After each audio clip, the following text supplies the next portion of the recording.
So today I'm going to go through my garden here that what I got going on, but I want to show you a couple things. I don't know if you ever use this plastic. It's a weaving, what is it, a poly, I can't remember what it's called, a poly propylene plastic, I believe. So it's great, wonderful. I love it. Some people hate it. It is what it is, but I absolutely love it. It's really easy. You got to burn the holes. So take the torch, I'll burn the hole, but then I use this thing. This thing is awesome. Simply push down, twist, pulls out a plug. Let me see if I can find one. Some right here. Pulls the plug out right there, and it just makes it so much easier to plant. I mean, it's so easy. Just wanted to kind of show you that. Might be, I mean, this is like a must-have in the garden. I'll never not use this. It's made my life so much easier. As far as trying to plant all these plants, I mean, it's a perfect size for the 4-inch pots.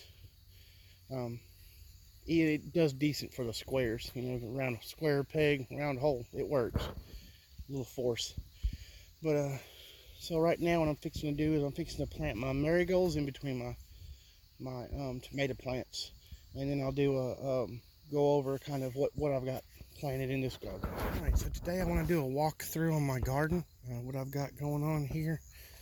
I haven't showed y'all. Looks like we got some bug issues. We'll take care of that here next day or so. Start down here. So what I'm gonna have here is 2 different types of hot peppers. I actually bought these from a place right down the road there, a little nursery.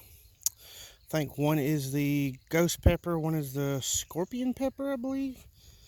Then I've got several different types of eggplant. I just planted those a few weeks ago. That's why they're kind of small. We got here purple holes. And here are our green beans. I've got Kentucky Wonder.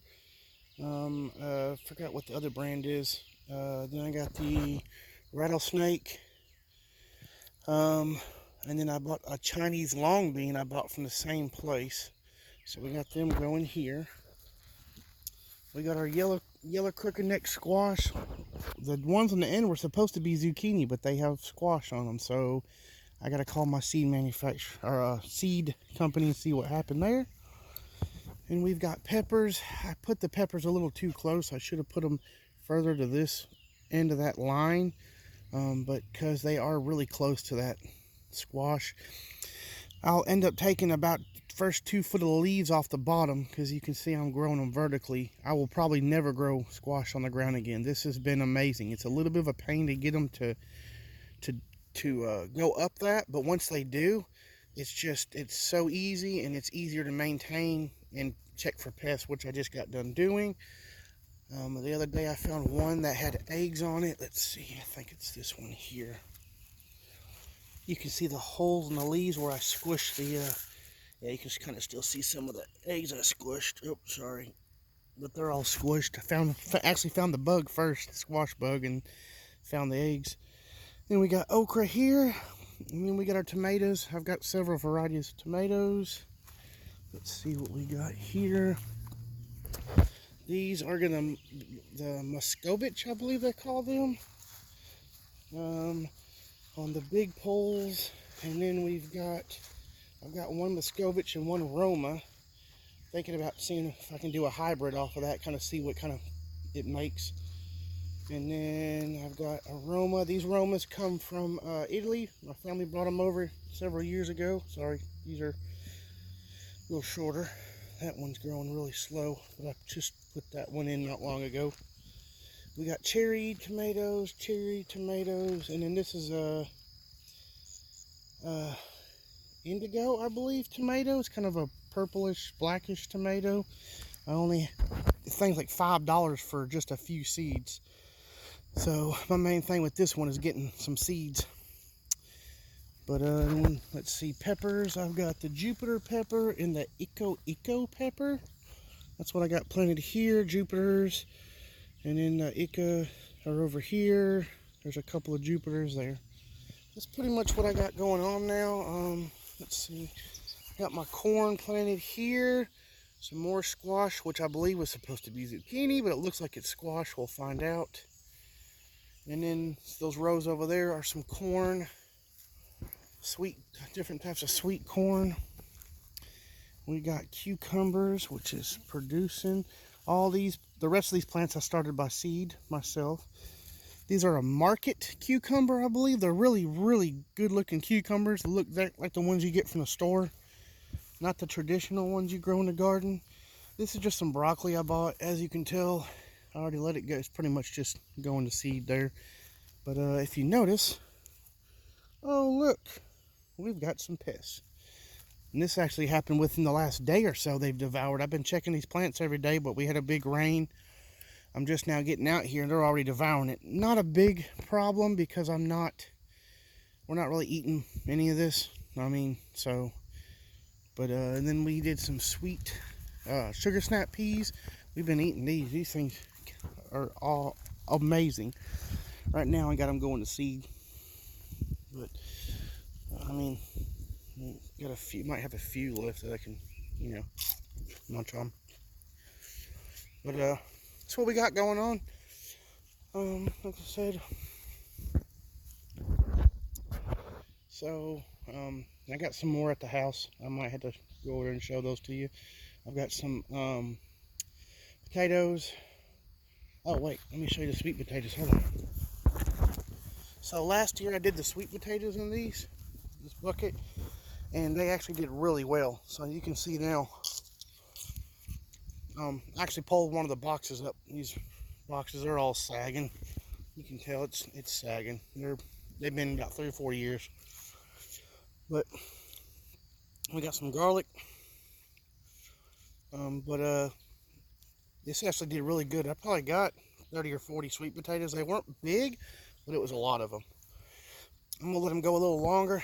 I didn't let them go till the plant died, so I might have got some bigger sweet potatoes. Some squash. I actually planted multiple over there, so I pulled them up, put them over here. But anyway, so that's pretty much what we got going on. Like I was telling you before I stopped, I've got potatoes. I've got 3 different types: russet, a blue, and red potato. And then I've got some Brussels sprouts, onions, and stuff like that over there. So I may stop by and kind of show you that. This is actually over at the in-laws. But give me a second. I'll get back over there and I'll show you what I got there. All right, here we are back at the house. What I was telling you I was going to show you. These are the onions. Got some potatoes. Here's the Brussels sprouts, doing good. Planting them a little bit too thick, just a little bit. Trying to monitor them, keep an eye on them for bugs. Oh look, we have a buddy, a little spider.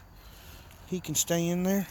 Trying to keep them going. I need to thin out some of these smaller ones over here, but I haven't. I just keep fertilizer on top about every couple weeks.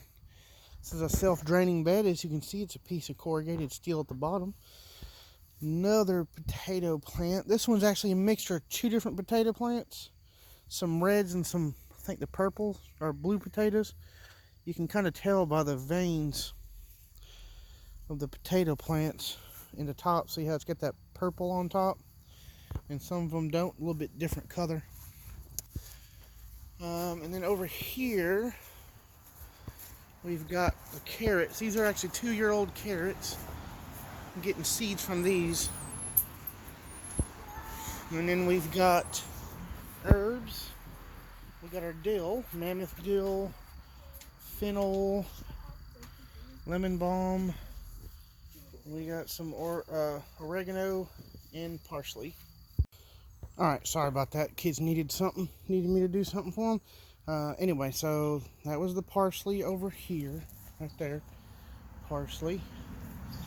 And then this here, right there, is a hibiscus I just planted while I was on break there.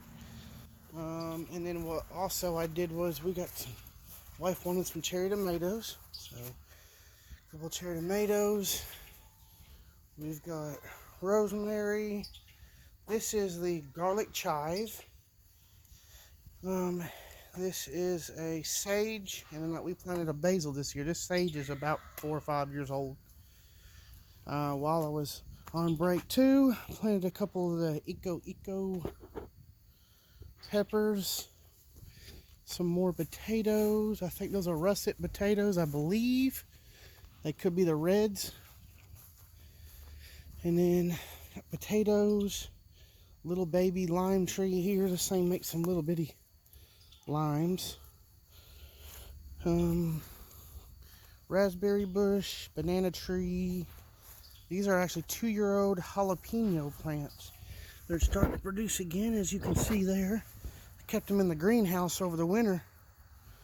We had a little blueberry, which didn't, once again, keeps drying up. Strawberry, yes, I forgot to water them too. They were producing pretty good for a while. Those are actually going to go in the well over there. That's pretty much it as far as what I have here. We don't have a whole lot here. Most of it's over at the in-laws. But yeah, so you can plant in anything. Oh, I didn't show you my cucumbers here. These are actually a pickling cucumber. I got them growing up the back of that box. Piece of cow paneling. But anyway, so you can plant in anything. These totes that I get here, these totes are mineral protein buckets for cattle. A lot of the farmers will use them for water, but if they have enough of them, you might be able to get some free. I get them for free. Tires. When you go get tires, they usually take your tires, but they charge you for it. So just tell them that you want them. I've even double stacked for potatoes. I didn't double stack this year because I've got so many different varieties. I wouldn't no need to. But there's no reason you can't grow something. It's irrelevant as far as how much land you have. You can get one of these buckets. You can get a 5-gallon bucket. Plant a tomato plant. I mean, you can plant anything. Plant potatoes in the bucket. You can do sweet potatoes in the bucket. Get you some potting soil. Maybe get a regular soil, add a little sand to it, something. Potatoes like a kind of loamy soil, they tend to grow better. I've seen people just put straw down and grow, but I even grew them in my compost a couple years ago. There's no reason you can't be growing something right now. Like I said, even if you just got a little apartment, if you got a little balcony, man, load it up. Just don't do nothing. Do something. But thanks for watching. Subscribe, like, and I will see you again.